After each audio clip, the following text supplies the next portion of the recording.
I'm actually getting a little bit emotional, like, just recording this video and trying to be okay before anything else. What's up, everyone? Alex here. Very different intro than usual, because admittedly, the past 24 hours have been so emotionally incredible for me that that even now, as I'm sitting in front of you right here making this video, I struggle to put into words what I've experienced in a whirlwind of 24 hours.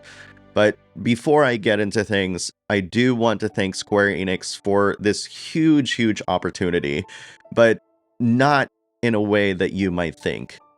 So let's face it, I only have 40,000 subscribers, and while I love absolutely every one of you, let's face it, YouTubers who don't have a lot of subscribers, who don't get a lot of views, don't get a lot of money. That's just what it is. And for me, like, I do this because I love making videos about games. I love talking about JRPGs.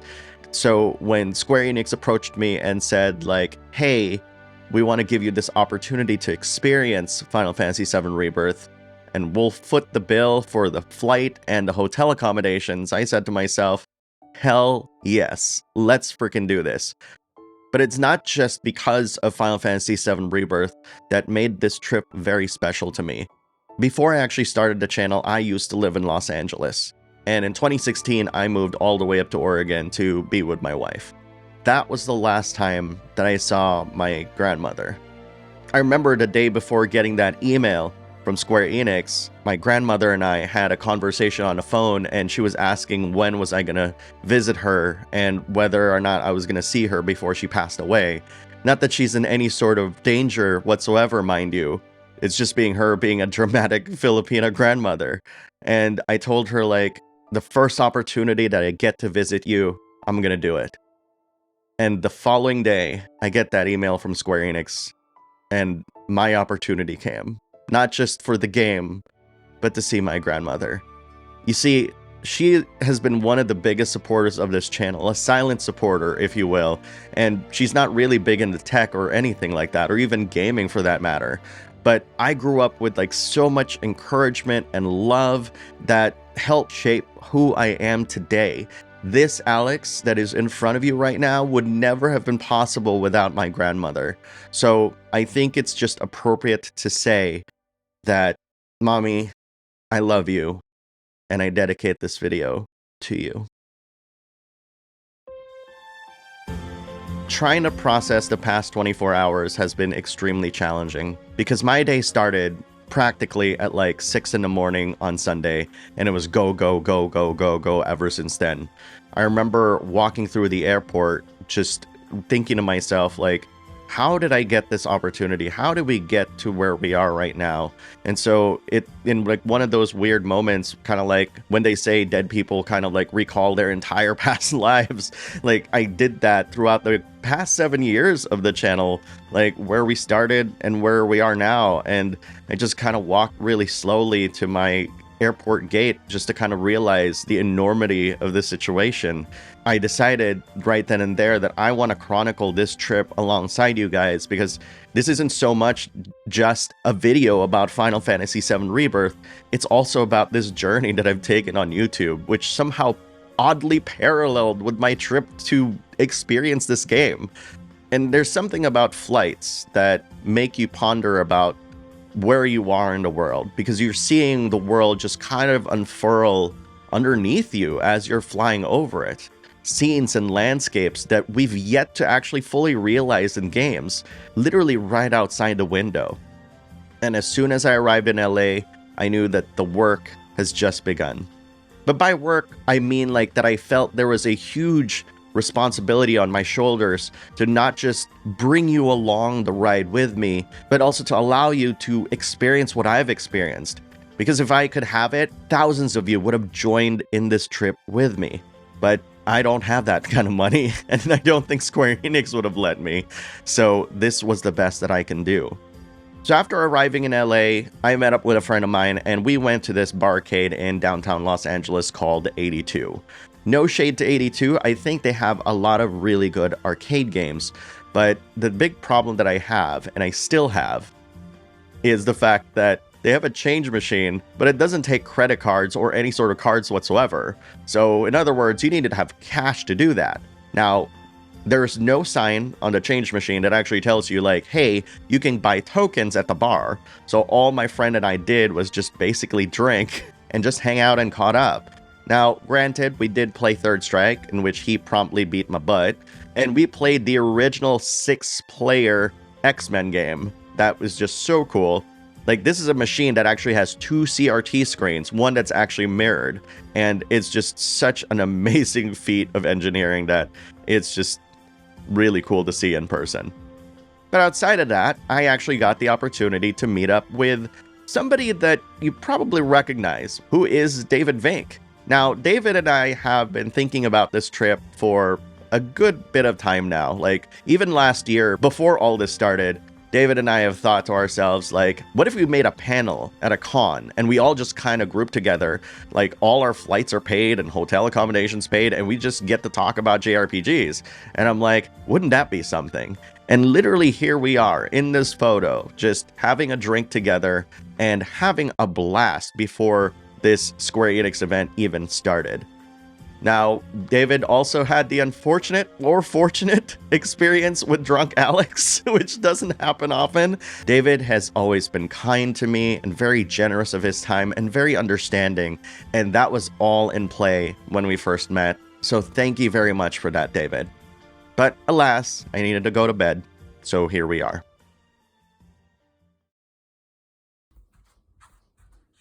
Morning, time to get up. So what you're seeing right now are just snippets of videos that both David and I recorded of the event. This is going to be a mix of photos and video, and I want to relate to you like some of the things that's actually happening. So in this particular pic, David's trying to pose with Cloud's Buster Sword, and I kid you not, that sword is 50 pounds heavy. The handler basically said, like, yeah, be careful because I know that you can probably bench like 50 pounds, no problem. But the weight distribution, because it is so large and so long that it's going to be tricky to even hold above your head. And so for the interest of safety, that's why David posed the way that he did, not because he couldn't carry it, but because it is literally dangerous to try to do what Cloud is doing in Final Fantasy VII. And also why I pose this way, because guess what? I'm not here to work out. I'm here to pose with Cloud's Buster Sword. David actually had the opportunity to check out the replica of Barrett's gun as well, and I actually helped film this part because look at the detail of that gun. It's also 50 pounds. These are all solid metal, by the way, and it's just sculpted, so it's really, really incredible. There's also these banners that featured some of the characters. They actually had all characters there, but for some reason they were only set up in certain parts. Of course, there's beverages and there was a food truck and stuff, which is really delicious. But it's really cool that they have this set too, where it's like a green screen where you basically pose in front of it and then you can pick the background. And that was like really amazing. And I should probably add that Final Fantasy VII songs were like being blasted on the speakers, which is just so totally cool. Also the Chocobo Ranch thing. And I know a lot of people actually sat down on the bench, but it was time for me to actually take my own photo. I actually decided to stand right by the Chocobo stop, and I was like, you know what? That's what I'm gonna do, because that's gonna be unique. So during the event, they also showed off a bunch of merch, and what you're seeing right now is the merch that I'm talking about. And they look so gorgeous. Like, Square Enix makes some really cool and expensive looking collectibles. It is definitely different seeing all of these pieces right in front of you as opposed to through a photo. It really is mesmerizing and breathtaking. What's also really cool is both Yoshinori Kitase and Naoki Hamaguchi were actually present and welcomed us to the event. And they were actually like walking around and stuff, and I finally wrangled them thanks to their handler and got to pose with them at the Chocobo Ranch. And this was actually towards the end of the day. I had a flight that was leaving LA literally just like an hour or so from when the event ended. And if you've ever been in LA traffic is notorious for delaying people, so I needed to be out of there ASAP. So I remember pulling aside a person from Square Enix and saying like, hey, can I pose with like Kitase and Hamaguchi-san? And she was like, yeah, totally, where do you want to pose it? Because, you know, the lighting is kind of off, and we'll get to that later. So we went and posed at the Chocobo Ranch, and then I turned around and I said, Kitase-san, you have directed some of my favorite Final Fantasies of all time, and I want to just thank you for that. And the translator basically was so gracious. You know, Kitase-san said, like, it is an honor to make these games with you, and hopefully you'll enjoy the future of Final Fantasy. And I was like, oh my god, this is really amazing. And so I looked towards Hamaguchi-san, and I told him straight up, Hamaguchi-san, thank you so much. The work that you did in Final Fantasy XII with the real-time cutscenes is like really incredible, and I can see all of that work being reflected in the upcoming Final Fantasy VII Rebirth, so thank you very much. And the look on his face was a sheer shock, because I don't think he actually expected anybody to recognize his work on a game that he worked on so many years ago. And through his translator, he basically said like, wow, the fact that you actually know my history with Square Enix is so impressive, and I'm so thankful that you recognize that work and you're seeing it in the trailers of Final Fantasy VII Rebirth. And because he's directing the game, Naoki Hamaguchi is directing the game, and he just felt so happy, he blushed and everything, and it was just so wonderful. The last part of the day involved me trying to get photos with Matthew Mercer, trying to get photos with other people, but Britt Baron was just fangirling like with some people in front of her character Tifa. And so I asked one of the PR people and I said, do you think it's okay if I take a photo with Britt Baron or even meet her? Because I know that this might be for publicity, there might be some agenda here that you guys need to do. I just want to make sure that I'm not stepping on any toes. And so the PR person helped to walk me through people. There's no public there, so I didn't think it was going to be a big deal, but you know, I wanted to be safe. So I got the opportunity to talk to Britt Baron and take these photos with her. And I remember telling Britt, like, some of the most emotionally impactful moments in Final Fantasy VII Remake were from her. And I really appreciated the kind of emotion and depth of character that she's able to deliver in her voice performances. And she literally was just like almost in tears, because she was like, the fact that you're able to say that, and it is a brand new high for me. And I just was floored, because you'd think a lot of voice actors and stuff get a lot of compliments from fans, and maybe she was just being kind and gentle and generous, but even then, like, her reaction was so generous. There's a part 2 to this story actually, and I'll probably share that much later, because I can't really tell you right now. So this is all towards the end of the day. I did some interviews, which I never had any sort of interviews. I remember being introduced to one of the Square Enix people, and how this person basically said, like, you know, I know you, I watch your videos every single day, I can do your intro, what's up everyone, Alex here, like, you know, like the back of my hand. And I was like, wow, that is so flattering. And it was just, you know, being reminded of those moments truly made this trip really special. And again, like, it's like what I said at the very beginning of this video, is this kind of like was this weird culmination of all the work that I've done, and this is practically the reward, like one of the rewards, you know? Like, I'm not one for a popularity contest at all. In fact, I remember being at the event and barely talking to people, like, and everybody's so friendly. David, of course, is just like schmoozing like crazy, and here I am just kind of like, yes, I'm enjoying my time, please.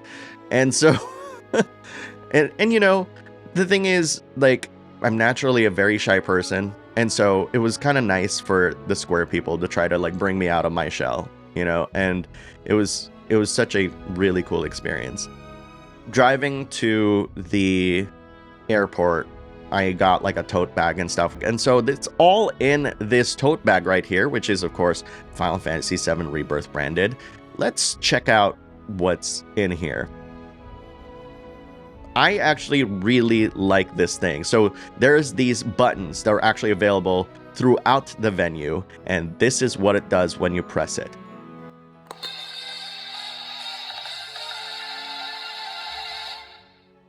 So yes, I literally have a button that can invoke the Final Fantasy VII Victory Fanfare at any time, which is so cool.